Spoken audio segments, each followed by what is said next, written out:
toda mulher, e negra, e pobre, ou vice-versa, ela tem que encarar a vida como ela é e tem que ir à luta.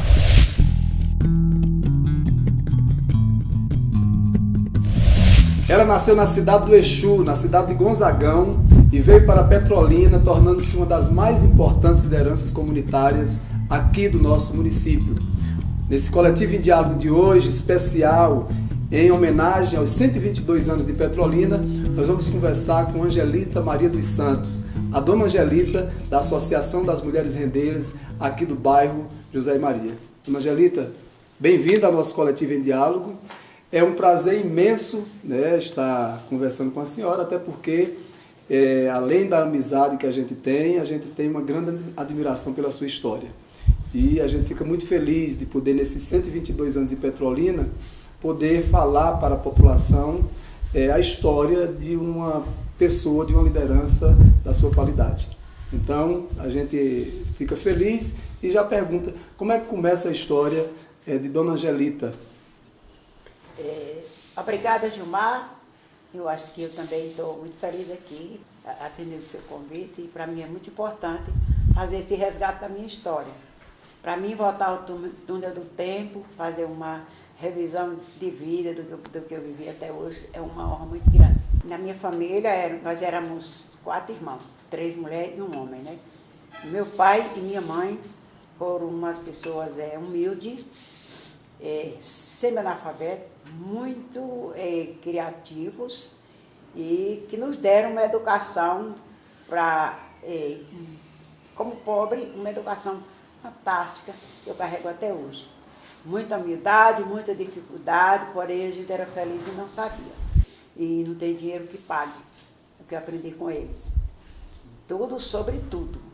Sobre a vida religiosa, política, familiar e como crescer nesse mundo de tanta coisa, tanto problema, tanta desilusão e crescer de cabeça erguida. Isso me envaidece muito quando eu lembro dos pais que eu tive. Sim. Morou na cidade do Exu, claro, em uma época em que não tinha tanto acesso aos bens, a qualidade de vida, as políticas públicas não existiam como existem hoje. Que memórias tem dessas dificuldades lá no Exu? Olha, as políticas públicas, Gilmar, na verdade a gente trabalhava inconscientemente. A gente não sabia essa palavra, políticas públicas. Sim. Porém, meu pai e minha mãe, eles viviam em comunidade. Sim. Nós sempre vivemos em comunidade. Eu fui criada em grupo. Meus pais, tudo que faziam era com a gente pelo meio, participando de tudo, animando os eventos. Nós mesmo criávamos nossos eventos. Então, a parte cultural, meu pai também era um homem culto nesse sentido de artista, né? A leitura dele não era tão pouca, mas também não era tão muita. Davam para ele ensinar para a gente, inclusive ele que lecionava em cada mês para a gente aprender a ler. E também trabalhava muito com arte, meu pai era um artesão nato, entendeu? E assim, minha vida foi muito boa, sofrida, claro, mas o sofrimento de hoje me dá saudade e recordação, porque foi um sofrimento com muita sabedoria, com muitos ensinamentos pelo meu pai e minha mãe. De Exu para Petrolina, como é que é essa vinda para cá? Você lembra o ano, quando é que chegou aqui em Petrolina? Em que ocasião é que veio para cá? Eu? Sim. Bem, eu vim para cá, na verdade, em 69, trazida também por uma circunstância que lá em Exu, de lá eu me casei, primeiro casamento, e fui morar, eu morava em cima da Serra do Araripe, lá onde eu vivia a minha infância, né?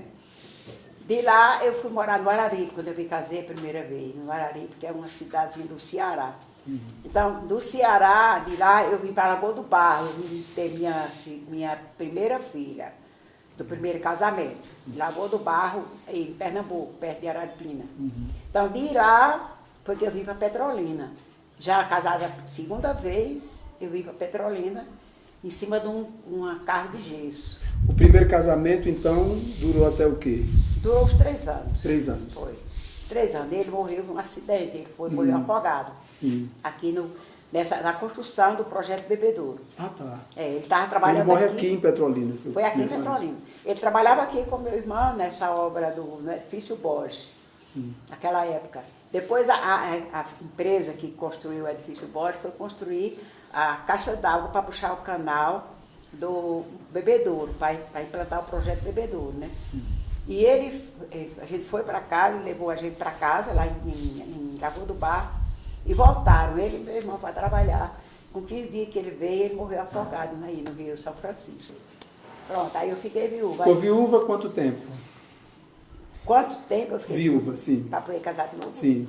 Pronto, nesse tempo eu voltei de novo para casa dos meus pais. Certo. Eu fiquei viúva. Sim. Fiquei 10 anos viúva. Certo. Aí depois, 10 anos, aí depois meu irmão ficou trabalhando aqui, e como eu ficou só eu e mamãe, minhas irmãs já estavam tudo casadas, aí meu irmão trouxe a gente para aqui, para morar aqui em Petrolina. Aí dessa vez que eu vim para aqui, para Petrolina, na segunda vez já, né? Ele foi morar na Vila Eduardo. Uhum. Primeira vez eu morei na Vila Mocó, quando eu vim com meu esposo. Certo. Depois já fomos morar na Vila Eduardo. Isso já era final dos anos 70. Era 70, exatamente, era final dos anos 70. Uhum. E aí, daí em 71, meus tios moravam em Minas Gerais, como a gente tinha uma amizade, a nossa família muito unida, eles sentiram o meu problema, porque eu trabalhava muito na roça com eles, eu trabalhava como se fosse um homem, né? Na roça, trabalho pesado, fazia carvão, fazia tudo. Uhum. Então, quando eu fiquei nessa situação, eles sabiam que eu estava passando por dificuldade, porque eu não era de ficar sem fazer nada, esperando pelos outros, né? Sempre eu gostei de trabalhar. Desde 8 anos de idade que eu comecei a trabalhar para me manter, comprar roupa, calçado, essa coisa, porque meu pai era muito pobre, né? E aí, depois disso, eles me buscaram aqui e eu fui morar em Minas Gerais. Passei 1 ano em Minas Gerais, na casa dos meus tios, trabalhando na roça com eles e tal. Aí depois retornei para cá de novo, porque meu irmão morava aqui e mamãe não se deu bem lá, foi eu e minha mãe para lá. É quando você vem para a Vila Eduardo, mora com seu irmão na Vila Eduardo? Eu vim para a Vila Eduardo, e da Vila Eduardo eu fui para Minas Gerais. Certo. Passei 1 ano em Minas Gerais. Aí voltou para cá. Aí minha mãe não se deu bem lá, a gente teve que voltar para aqui de novo, voltamos para a Vila Eduardo novamente. É quando você casa... Não, demorou muito ainda. Quando eu voltei para a Vila Eduardo, eu fiquei fiquei 10 anos viúva. Uhum. Já aqui, aí eu já me engajei nos movimentos da igreja, quando eu cheguei aqui e tal. E trabalhava pela roça, na cebola, aqui, ali, acolá. Uhum. Aí depois que eu passei esse tempo, essa etapa de viúva, aí fui trabalhar na roça, na época, o então prefeito, que era Simão Durano. Uhum. E aí eu fui trabalhar numa roça dele, cuidando de um agrônomo que veio trabalhar na roça dele. Sim. Daí da roça eu voltei, fui trabalhar no canto e outro, até quando eu fui trabalhar no Eduardo Coelho. Então no Eduardo Coelho... Isso na escola? Escola Eduardo Coelho. Certo. Então eu fiquei trabalhando no Eduardo Coelho e tal, depois conheci o Manuel, que hoje é meu esposo. Sim. Mas conheci a família dele, tinha aquele bom relacionamento com todo mundo, né? Uhum. E aos poucos foi surgindo aquela amizade de colega de trabalho e tal, que resultou no casamento. Né? Sim. E desse casamento, até hoje, graças a Deus, nós estamos casados. São quantos filhos? São 4 filhos. Na verdade, eu tive 5 filhos, mas um faleceu. E criou-se 4, né? Deus criou, porque eu não tinha condições de criar os filhos que eu tenho. Deus criou. Sim. E então, perdura até hoje, graças a Deus, nosso casamento. Essa experiência na Vila Eduardo fica quanto tempo? Vocês moram quanto tempo na Vila Eduardo e quais são as lembranças assim, do bairro, da Vila Eduardo? Porque depois vocês vêm para o Zé Maria. Isso. Olha, na Vila Eduardo, as lembranças que eu tenho de lá foi que nós chegamos lá, não tinha energia elétrica. Era uma vila chamada de Vila Garrancho, porque era uma vila Garrancho lá na beira do rio. E foram mudados tudo para a Vila Eduardo, mas eram os terrenos ainda sem documento, que só moravam. Nós pegávamos água no chafariz de noite. Quando nós achávamos no chafariz lá, a gente ia até no rio buscar água. E não tinha energia, a gente queimava a lamparina, entendeu? Mas uma coisa que sempre me manteve de pé foi a minha fé em Deus e meu relacionamento com a igreja, né? Então foi isso que me deu um grande suporte para mim enfrentar as dificuldades que eu passei. E quando eu cheguei aqui, eu vim com minha mãe, mas eu. Depois, minha irmã morava em Minas Gerais, depois que eu vim para cá, que eu falei como era aqui e tal, eles vieram para cá. E minha avó foi também morar comigo. Então eram 3 viúvos morando na mesma casa. E só eu morava na Muita força, então, da presença de mulheres. mulher. A mulher estava sempre unidas, mãe e filha, tudo nesse embalo, né, da vida. E aí ficaram as duas comigo. E eu trabalhava no Eduardo Coelho, já estava no Eduardo Coelho nessa época, e trabalhava e o sustento de casa todo era por mim. Só tinha essa via de dinheiro, era o que eu trabalhava. E como é que, dona Angelita, assim, essa experiência da Vila Eduardo, ela leva vocês depois aqui para o bairro José e Maria? Como é que foi essa mudança? Olha, essa mudança foi o seguinte, como a gente morava na Vila Eduardo, eu não tinha meio perspectiva de sair de lá. Para onde, né? Aí depois foi que veio o casamento. Sim. Depois do casamento, o Madão era vigia da prefeitura. E aí foi na época do prefeito, se eu não me quiser, foi quando começou a invasão de José e Maria. Sim. Quando começou, eu ainda estava lá na Vila Eduardo. Primeiro dia da invasão, eu estava lá, olhando, né? E depois eu me engajei nas reuniões, fazendo reunião com o pessoal da diocese, com todo mundo, para lutar pela posse dos terrenos, junto com o povo. Sim. Não era para mim, não, era para o povo. Sim. Porque eu morava lá. Então naquele momento, quando a senhora participou do movimento, não tinha intenção de conseguir um terreno? Não, de jeito nenhum. Era mais uma ação de solidariedade. Era uma ação social, de solidariedade. Sim. Quando o povo se reunia, nós estávamos juntando força, porque teve dia que o prefeito mandou a polícia derrubar os barracos. Aí o bispo, na época, era Dom Gerardo, como... É isso que eu quero entender. O prefeito, primeiro tem a gestão de Augusto Coelho e depois de Diniz. Foi Diniz. Então na gestão de Diniz. Foi, na gestão de Diniz. Tá. E seu Diniz foi aquele que mandou um dia prender o prefeito. Ou o bispo, desculpa. E aí a polícia chegou em temporada de prender. Ou não teve ou respeitou, não é? Isso porque o bispo estava na reunião junto com o povo. Porque o bispo Aqui estava... A polícia de noite derrubava os barracos com o povo dentro, as panelas de feijão, aquele clamor todinho. No outro dia o bispo chegava lá com a equipe dele, bora levantar de novo. Não esmoreçam não. Aí o pessoal levantava de novo, ele mandava derrubar de novo. E o pessoal insistia, o resto o bispo mandou pedir uma verba na Alemanha, recambiou da Misério, da Alemanha, uma verba para ajudar esse povo a construir os embriões, entendeu? Sim. Para ele não desistir. E foi assim que foi construído o José e Maria. Né? É verdade que tinha missas para que a polícia não derrubasse os barracos? Tinha tudo. Tinha missa, tinha movimento, tinha revolução, a sociedade que estava lá acampada contra a sociedade, a mídia que não queria que eles ficassem lá, né? E aí dessa evasão criou-se outro bairro, me parece que é Pedro Raimundo. Dos evasores do José Maria, né? Sim. Teve outros que fizeram a evasão ali nessa avenida aqui, tem a avenida aqui da Maria Auxiliadora, desse lado ali. E aí se resultou nesses 2 bairros. Certo. E aí eu não tive nenhuma intenção de ganhar terreno, porque eu morava numa casa que meu irmão deu pra gente. Eu cheguei aqui, né? Sim. Mas aí, Manuel trabalhava na prefeitura e ao longo do tempo, já as primeiras casas foi aquelas de lá, da avenida para lá, para baixo. Certo. Né? Onde tem ali, de frente ao Joaquim André, aquelas coisas ali, tudo foi primeira evasão. Certo. Depois daquela primeira foi que foi dado, que aqui chamavam ao lado dos apadrinhados. Que desse lado foi dado, o prefeito que deu a um e a outra, entendeu? Sim. Inclusive meu marido conseguiu. A senhora está falando do lado, sim. Vamos pegar a referência aí da Escola Joaquim André. Então, em frente, né? Do lado direito da Joaquim André foram as primeiras moradias. Foram. E todos os terrenos que estavam do lado esquerdo seriam dos apadrinhados? Foi mais os apadrinhados, né? Porque... Isso significa dizer o quê? Aqueles que tinham alguma relação próxima com o político? Isso, era aqueles que tinham, que trabalhavam na prefeitura, certo. Entendeu? O prefeito da época, ele só...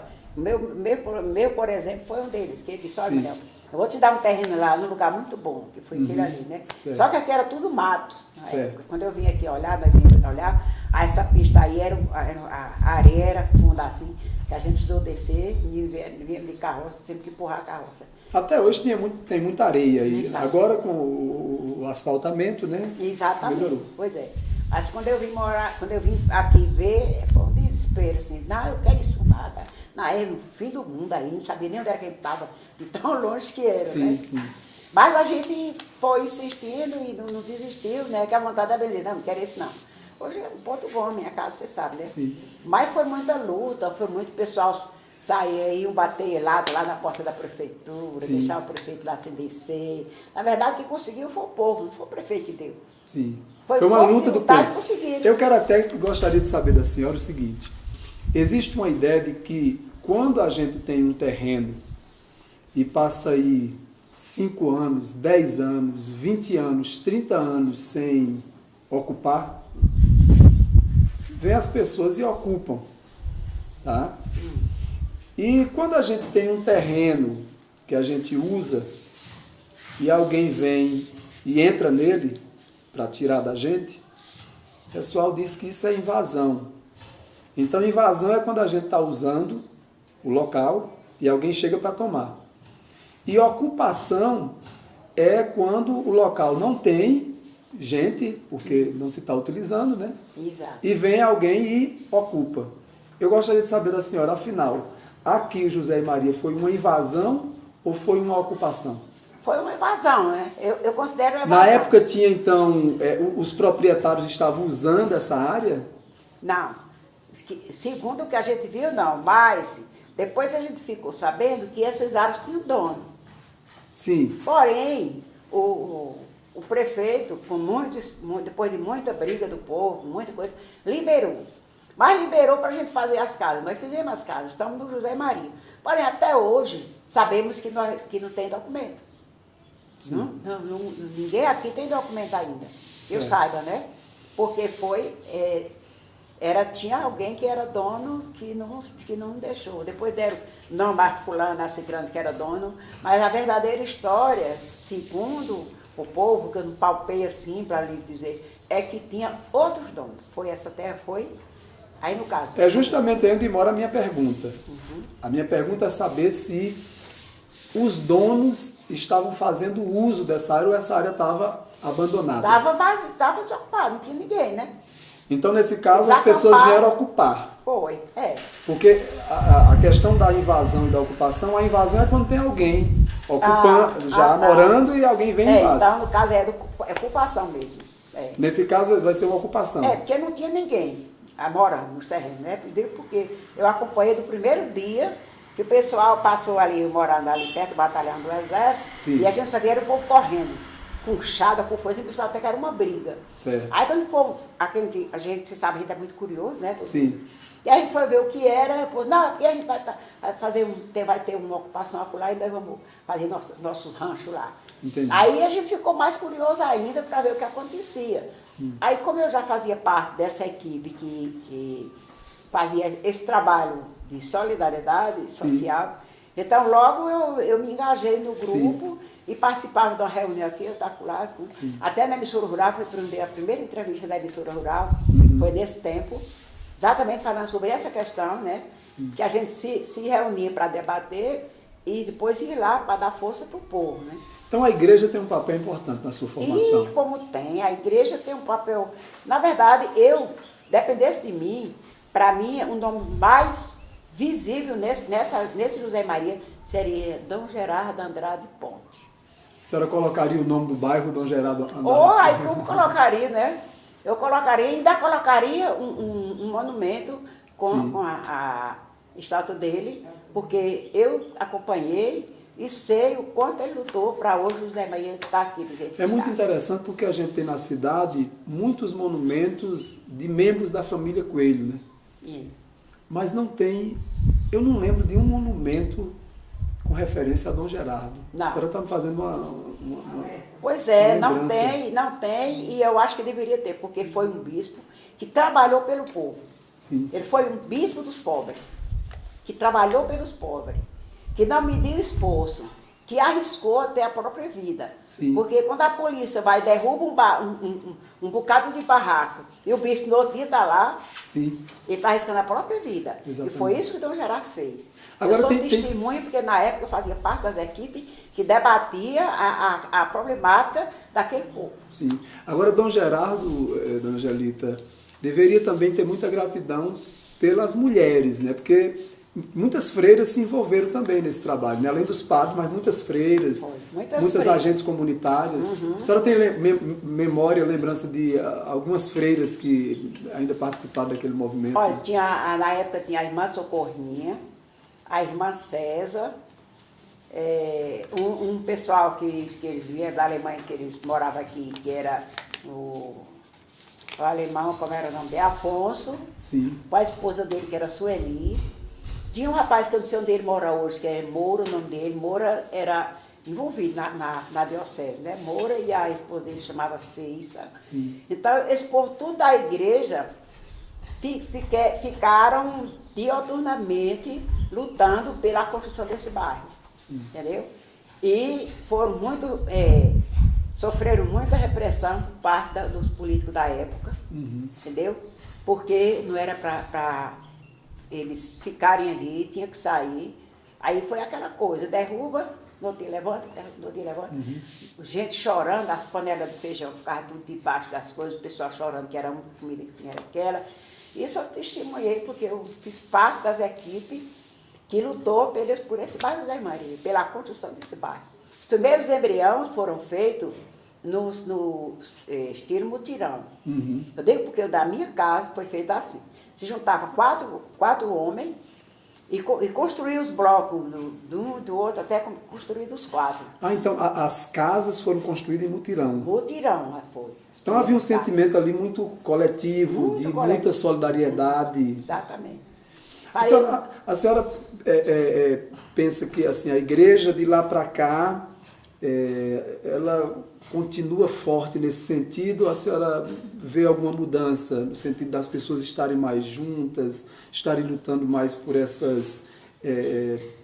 contra essas injustiças? Como é que a senhora tem visto essa questão da igreja?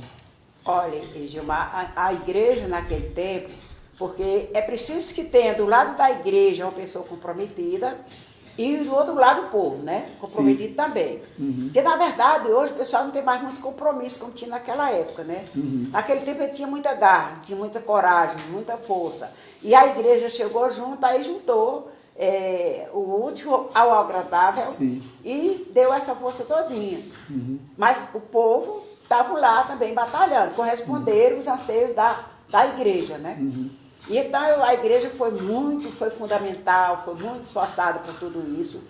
E hoje eu não vejo mais toda aquela garra que tinha ambos antes. Eu digo ambos porque dos dois lados, né? A igreja e o povo. Ainda existe. No sentido de lutar por essa qualidade de vida. Isso. No sentido de lutar com o povo mesmo, com o peso mesmo, que é o mais pequeno, e enfrentar tudo isso. A opção pelos pobres que se tinha. Isso, a opção, porque o Dom Gerardo, ele tinha. Hoje nós temos o Papa Francisco que tem lembrado muito dessa importância. O Papa Francisco, ele está tentando, está resgatando aquela coisa dos primeiros cristãos. Eu digo porque eu estou participando dos encontros de comunidade. E o que o Papa Francisco quer é aquilo que tinha nos primeiros cristãos. É as comunidades unidas, debatendo a palavra de Deus, mas não só a oração, mas também a ação. Então, eu lá no grupo, eu bato muito nessa tecla, né? Eu estou lá no grupo discutindo a questão religião, mas eu lembro muito dessa questão, essa outra questão, que é a questão social. Tem lá um texto até que tem vivência, quando fala na parte social, eu gosto quando fala que eu vou aprofundo bem, porque eu acho que a parte social, que a oração, você sabe que ela é composta, orar e agir. Não adianta a gente ficar direto orando, lendo a Bíblia e fazendo diferente. Né? Não adianta. Porque na Bíblia diz, nem todo aquele que diz Senhor, Senhor, entrará no meio do céu, mas aquele que faz a vontade do Pai. Qual é a vontade do Pai? A vontade do Pai é que morra gente de fome? Não. É que a gente sofra? Não.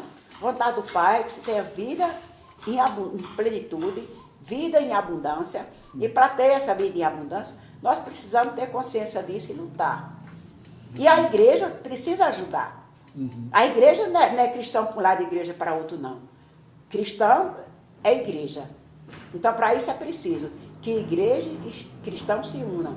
Mas tem que ter também muita vontade, muita garra do lado também da igreja. Sim. Porque não adianta a igreja, o cristão lutar Até para estimular mesmo a consciência social. É para estimular, porque você sabe que a voz do povo é a voz de Deus. E a voz da igreja é uma voz muito forte. Né? Você vê, na igreja que o padre é muito dedicado, é muito esforço, a coisa funciona. Porque todo mundo acelera e vai junto. Né? Mas se você vive só para oração, só rezar e mais que se exploda, aí não vai. Não vai. Tem que ser balanceado. Sim. Oração e ação. Sim. Angelita, eu quero voltar aqui um pouquinho mais. Você me falava que as pessoas que ocuparam José e Maria, umas ficaram no José e Maria, outras foram para Pedro Raimundo, São Gonçalo por eles. Outras foram aqui para Maria Auxiliadora, essa proximidade, mas teve uma parte que foi para o João de Deus. Né? Não, como é que é esse momento do pessoal que vai para o João de Deus? Certo. Voltando ao assunto do José e Maria, assim, teve a evasão ali, no Carranco. Invasão ou ocupação? Ocupação, tá. E teve a outra ocupação aqui no Maria Auxiliadora. Certo. Naquele tempo. Que aí foi José e Maria e esse outro bairro para lá. O João de Deus já foi outra história. João de Deus já morava aqui, na minha casa. Porque eu demorava em morar na minha casa. Primeiro eu dei para o povo morar, que não tinha casa para morar. Certo. E com o tempo foi que eu vim. E não tinha energia também aqui, era maior sufoco também, tudo, quando eu cheguei aqui. A ocupação começou lá na Metalúrgica Peixinho, em direção ao Lixão. Tá. Bem cedo, o pessoal estava lá. Então todo esse local aqui do Vila Eulália era um grande campo, né? Era um espaço aí limpo, essa área aqui do Vila Eulália. Só era mato. Certo. Era mato e bandido. Só tinha essas duas coisas. O mato e os bandidos escondidos no mato, né? Sim. Que faziam até morada, casa, sofá, tudo debaixo das moitas, né? Sim. E a luta foi para que isso daí saísse daí, para poder a gente viver em paz. Isso é o quê? Ano de 1980 o quê? 5, 6? Olha, quando eu vim para aqui já foi em 1986, quando eu cheguei aqui. Então já pega um pouco mais na frente. Mas antes disso eu já tinha casa aí, que já morava o povo aí, que já chegava o povo esfaqueado, na porta caía, confusão todinha. Muita violência, muita situação de violência. Violência terrível mesmo, era todo dia, toda noite, era tiro para todo canto. Já tá mais cedo, o povo correndo para dentro do mato, tinha um defunto aqui, tem mais defunto, não sei para onde. O Raso da Catarina já existia? Já existia, quando eu cheguei aqui já existia. E aí, sim, aí teve a evasão do João de Deus, a ocupação do João de Deus, foi aqui nessa avenida. Começou na Metalúrgica Peixinho, à noite estava no Lixão. E aí o pessoal ficaram aí, e o povo vinha, aquela pressão medonha, e aquela coisa, sai, mas não sai. Eu lembro de um dia que a afinada Deus, tem lá, Maria Maga chegou com um carro, eram poucos que ela tinha, o pessoal fecharam assim para saber. Ela, não, saiam daí, que não adianta, vocês sempre não vão conseguir. Não. Mas aí a gente continuava fazendo aquela... Maria Maga já era uma liderança importante aqui no José Maria, e assim, era vereadora na época? Era vereadora. Era vereadora da época, né? Mas aí o pessoal não desistiram e ficaram, e até quando eles vinham todo dia, vinha visitar o povo, fiscalizar, na verdade quem precisava, até que se fundou o João de Deus, né? E já foi muito mais para cá.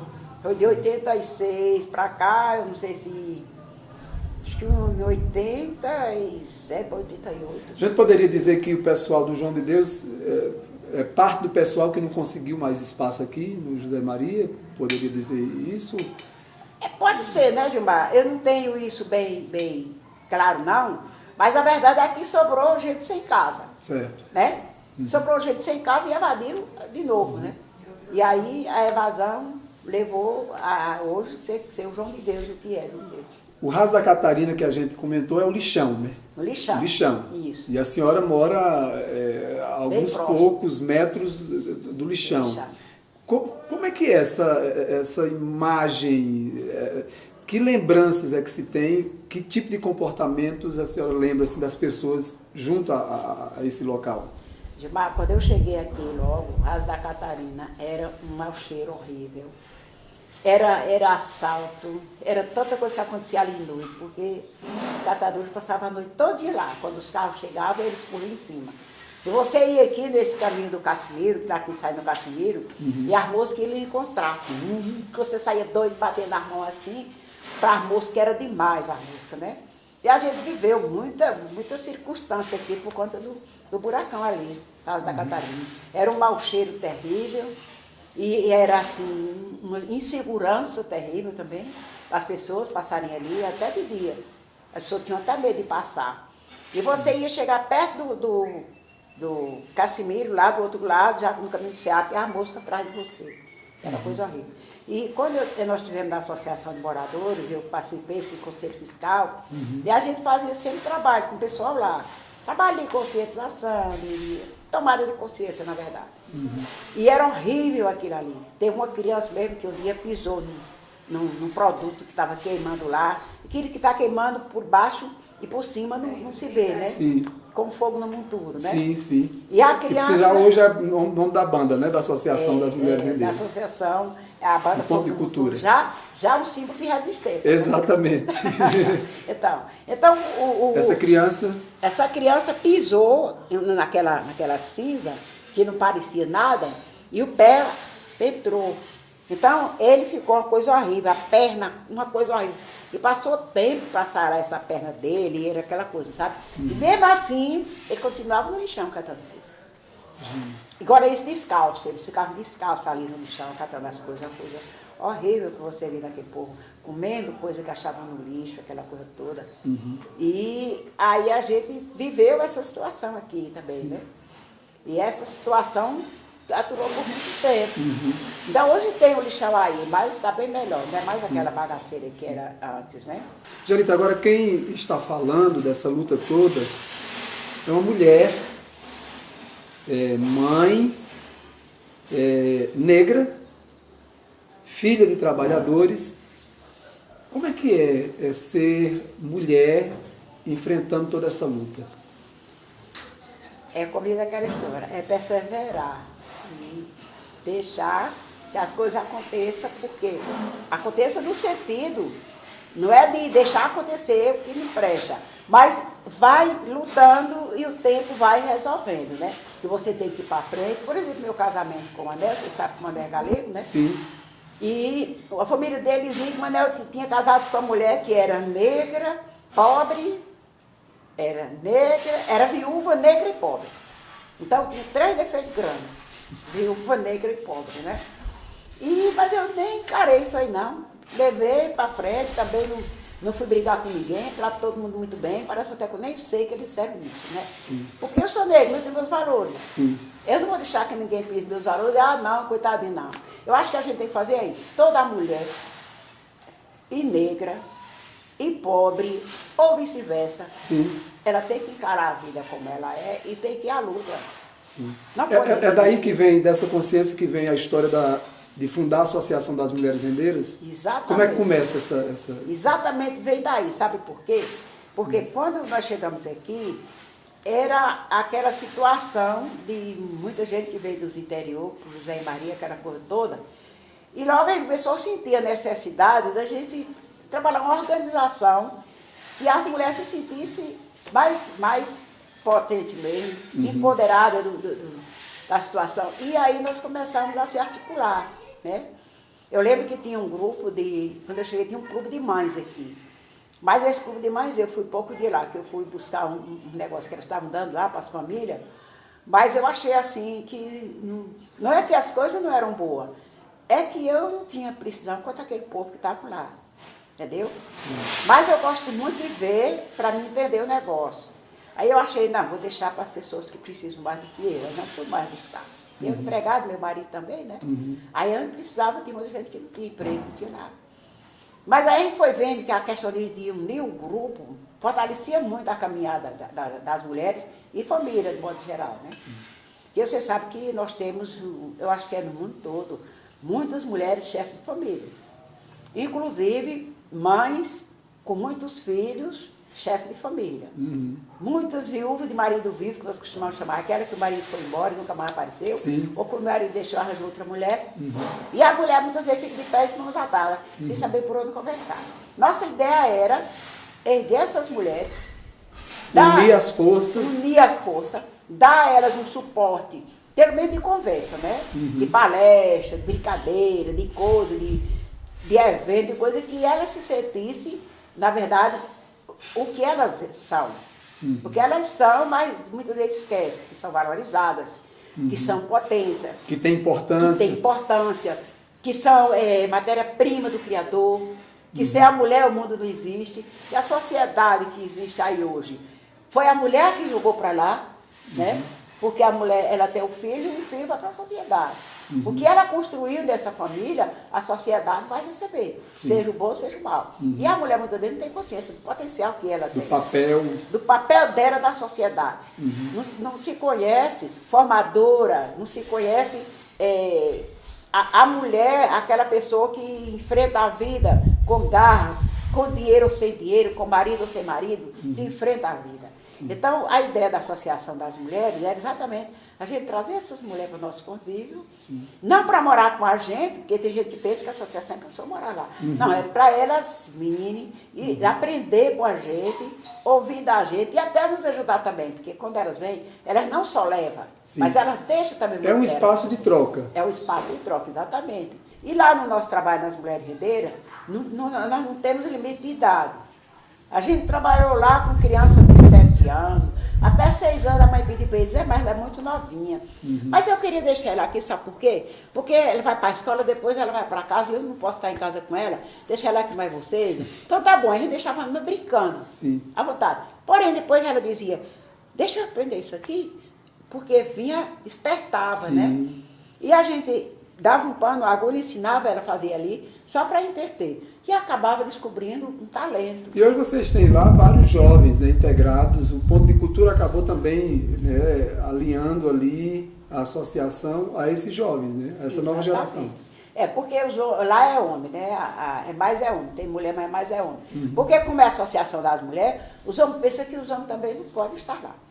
E eu sempre disse, quando a gente faz um evento, que convida pai, mãe, a família toda para a gente, gente, vocês também fazem parte disso aqui. Por sinal, nosso projeto, quando nós começamos, nós fizemos um apanhado do que nós deveríamos fazer pelos homens, e a gente queria fazer uma sala só para que os homens desempregados fossem para lá também aprender alguma coisa. Entendeu? Para dar pelo menos um norte na vida. Porque é uma coisa que a gente observou hoje, mãe, que às vezes a mulher está não sei quanto tempo desempregada, está não sei quanto tempo sem estudar. Aí quando começa lá e tal, vai se sentindo vontade, daqui a pouco está empregada. Outra hora está estudando, está terminando os estudos, nem ela sente como ela evoluiu com aquele trabalho da associação. O que mudou dentro dela, no pensamento dela, quando ela fez parte dali. Sim. Dona Jalita, nós estamos falando da sua história dentro dessa Petrolina que chega a 122 anos, né, de existência política, e é uma Petrolina que ainda tem muitas desigualdades, né? A Associação das Mulheres Rendeiras procura contribuir para a superação desses problemas. Qual é a leitura que a senhora faz? Eu fico aqui na conversa entre você e a senhora, né? Porque porque é minha amiga, né? Isso. E a senhora porque eu me sinto um filho, né? E eu fico nessa... Mas, enfim, o que é que a senhora considera, assim... Petrolina significa o quê? Se fala de Petrolina que foi construída por família A, família B. Quem é que construiu Petrolina e que desafios nós temos nessa cidade ainda? Gilmar, quem construiu Petrolina foi o povo. Nós não temos família que construiu Petrolina. Nós temos família que sempre morou em Petrolina.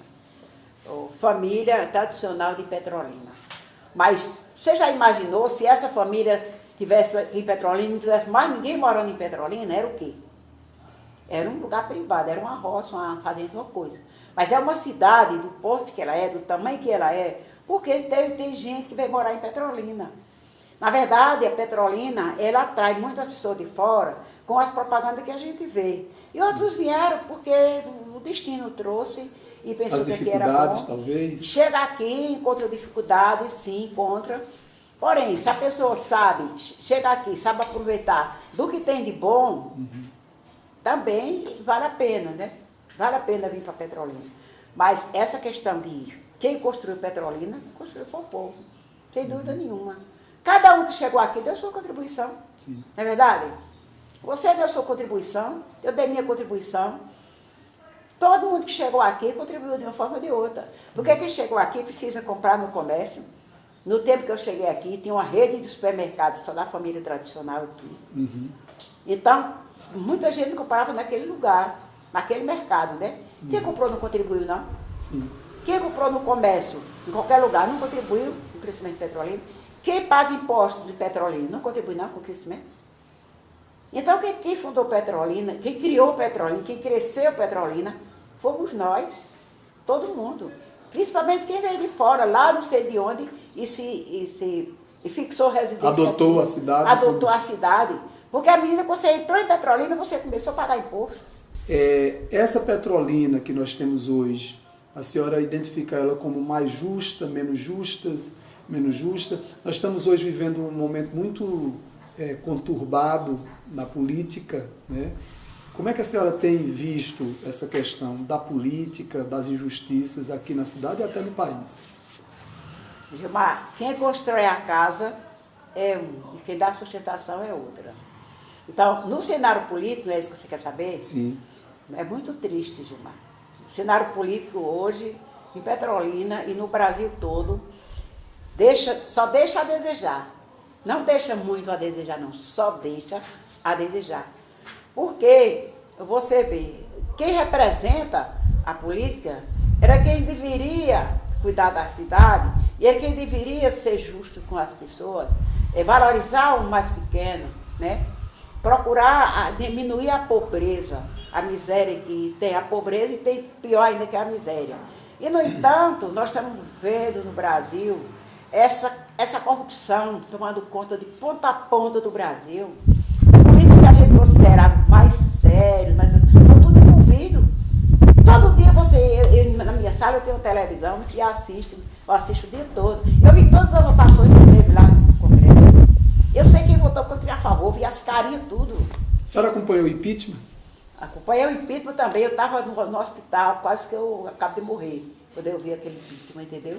Teve uma hora que eu pedi o médico para desligar a televisão. A senhora acha que se fosse um homem e não uma mulher, teria acontecido da mesma forma? Não. Não, porque aquele impeachment, eu considero o impeachment, acima de tudo, preconceito. Eu considero, acima de tudo, o homem não querer ser governado por uma mulher. Isso é que eu considero, foi o que eu vi no impeachment. Porque até hoje ninguém provou nada. Né? Se ela tivesse provado alguma coisa contra a Dilma estava solta, ela estava na cadeia, ou já tinha sido fuzilada, que nem em Cuba, né? Diz o povo, que eu não sei. Mas aí vem outra pergunta também, se ela errou, se ela cometeu crime de corrupção, como estava acusando, quem veio depois? Como é que está? E aí? Hein?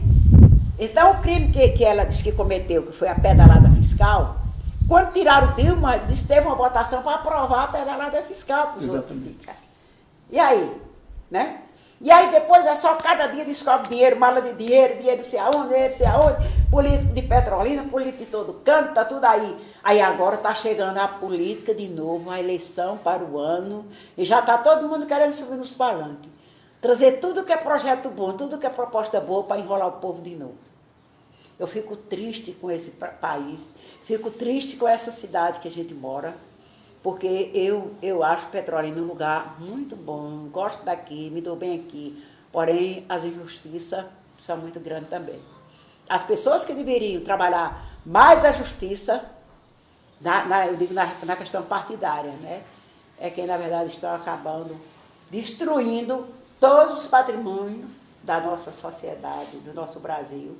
Tudo que é de bom que nós temos. Eu tenho uma pessoa minha que trabalha no minério aí na Bahia, aonde é carvão. Eu fui no minério, a coisa mais linda, carvão assim, ó, até uma barra assim de terra, um morro, eles tiraram o morro, uma capinha de nada, o resto tudo é carvão. Sabe quem está explorando isso lá? Canadá. Porque o Brasil não explorou para gerar renda. E vão fazer agora novamente, né? Então. Nós vamos ter agora novamente, a Amazônia está sendo entregue aos canadenses, possivelmente. Né? Pois é, eu estava vendo que a Chesf está sendo vendida, que é nosso Rio São Francisco, apesar de seco, né? A Eletrobras. A né? Eletrobras, a Amazônia e o pré-sal, né? Pré-sal. Está sendo também tudo vendido para o estrangeiro. E aí, como é que se... Político de Petrolina, Político de Petrolina. fazendo esse arranjo para vender. Eu só quero patrimônio dizer nacional. para os políticos, Gilmar, que todos me conhecem aqui, não tem quem não conheça da Angelita das Mulheres Rendeiras, que eu estou atenta, eu estou vendo tudo. Eu estou igual aquela música que diz, estou vendo tudo, faz de conta que sou mudo. Mas eu não sou muda, não. Sim. Sabe por que eu não sou muda? Porque eu converso com o povo. Sim. Eu estou vendo e estou mostrando para o povo. O que está acontecendo no nosso país, o que está acontecendo no nosso Petrolina, nos nossos políticos. Sim. Eu tô atenta a tudo. Mas aí eu vou voltar àquela questão. Nós não temos a maior parte da população com esse comportamento, ou seja, de prejudicar o país. A maior parte do nosso povo é de gente trabalhadora, né? E a senhora falava assim que o pobre, a mulher, o negro tem que fazer o quê nessa situação? Lutar. Tem que lutar mesmo, ir para a rua, enfrentar, perder o amor do comodismo, sair da poltrona e ir à luta. Porque eles só têm medo da luta. E quando a senhora pensa assim, Petrolina, 122 anos, que mensagem a senhora gostaria de deixar para os petrolinenses e as petrolinenses? A mensagem que eu deixo para eles, para o petrolinense, para os homens, para as mulheres principalmente, para toda a sociedade, é que não se deixe levar pelas maldades do povo. Não pare, continue lutando. Vão à luta, porque sem luta não se consegue nada. Pode parar. Angelita, quero agradecer, viu?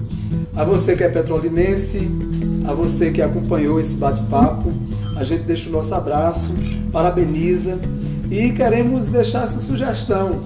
A energia de uma mulher como essa, né? A energia de Dona Angelita, que chega até você, para que você não se acomode, para que você se valorize e para que você contribua para que essa cidade seja uma cidade mais igualitária, uma cidade mais justa, uma cidade mais interessante, tá bom? Um grande abraço e aí quero agradecer também dando o meu abraço aqui em Dona Angelita. Parabéns por essa história linda e por essa luta que tanto nos anima e nos inspira. Tá? Ah. Coisa linda!